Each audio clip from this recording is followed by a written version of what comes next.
What's going on? It's your boy Sermon at Sermon's Domain on Twitter.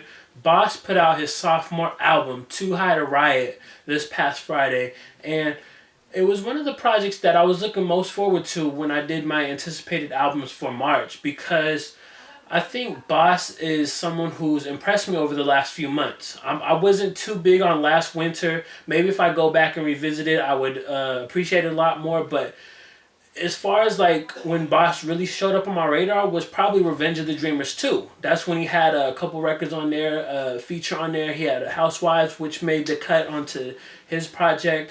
And I think I love the fact that Housewives fits into the project. Like, and that's something that was on Kaz's project too. The records that Kaz did on Revenge of the Dreamers 2 made it onto his project. So I like the fact that they're kind of introducing these records and showing off the label, but at the same time, these are records that you're going to be familiar with when the album comes, and you're going to continue to enjoy these songs.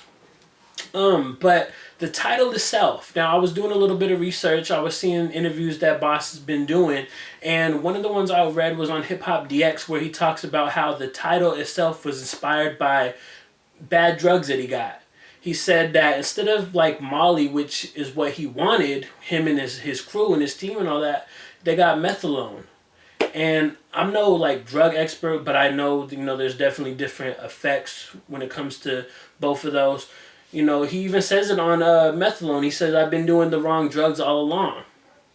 And so it seems like it's been like a kind of recurring theme for him. And, that's kind of what inspired the title. Coupled with the fact that he was talking about how he went out to Ferguson, I believe it was Ferguson, with J. Cole, to be there for the marches, for the protests and the rallies and all that when everything started to happen. And I think that's part of what inspired like the Riot part, I don't know, but I like the project a lot. Another thing, before I even get into the music, I think I was a lot I think I'm more interested in just the overall concept of it, like of him speaking and talking about the project than the actual music so far. That's not to say that I won't get more into the music, but I definitely like his interviews a lot. He said on the Rap Radar podcast, he said that this album is pretty much more things lost than gained, which is an interesting idea because a lot of artists in his position are seeing more wins than they're seeing more losses. Here you are, you're finally making it, you're finally doing what you want as a career, but it's not always as lavish as it seems, and I think that's what he tries to paint the picture on with Too High to Riot.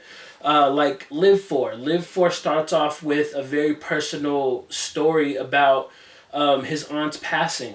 Like, he knew his aunt was sick and all that, but he was on the road. He's been on the road for like the last 2 years or so.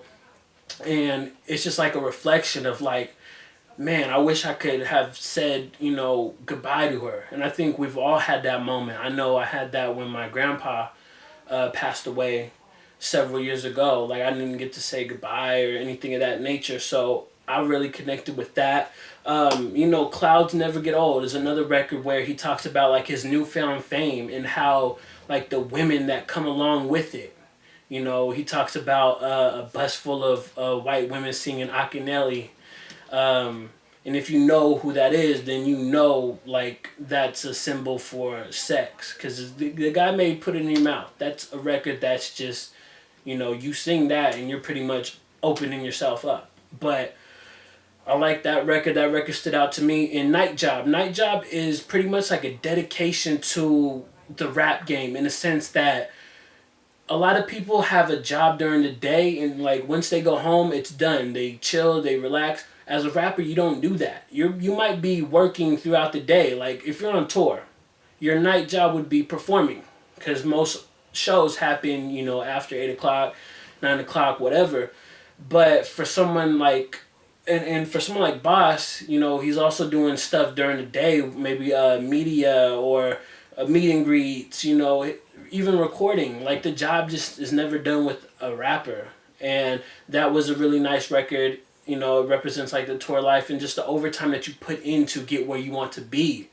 I I really like the Hicks hook on Ricochet. I just wanted to highlight that. I think they have a really good chemistry because they're on two songs, and it's also cool that they're like the only outside guest feature. Like it seems like Dreamville is very set on working within like themselves, and it's like a tactic that I see a lot with strange music. You'll see Chris Calico's album filled with Tech Nine and Stevie Stone and all the other artists that are on the label instead of E40 or a 2 Chainz, people that are like out there. It's like more inward, and I think that's what Boss is going for with this project. But the chemistry between him and the Hicks, was very strong, that he just had to include these records. And I think maybe, just maybe, and I could be saying this early, I would love to see a collaborative album between the two. I don't know if that's something that has ever crossed his mind or if it ever will, but I think they have strong enough chemistry where I don't want to see these two records just be just that. But overall, I gotta say, I was more impressed with this project than anything. I love the fact that he did these interviews and that he can actually like do an interview. A lot of artists, they don't talk about their music as well. So it got me more excited listening to it because now I understand, the ideas behind this, the concept behind that. So I really enjoyed that. And I'll include the links to the Hip Hop DX and Complex interviews that I read. So if you want to check those out, you can. And then in the comment section below, let me know your thoughts on Too High to Riot. Did you like it? What was your favorite song? Did you not like it? Did you hate it? Let me know. Let's open up a discussion. And like the video, subscribe to the channel if you're not already, share the video. Follow me on Twitter at Sermons Domain. And as always, thank you for your time. I appreciate you for watching. And until next time, peace.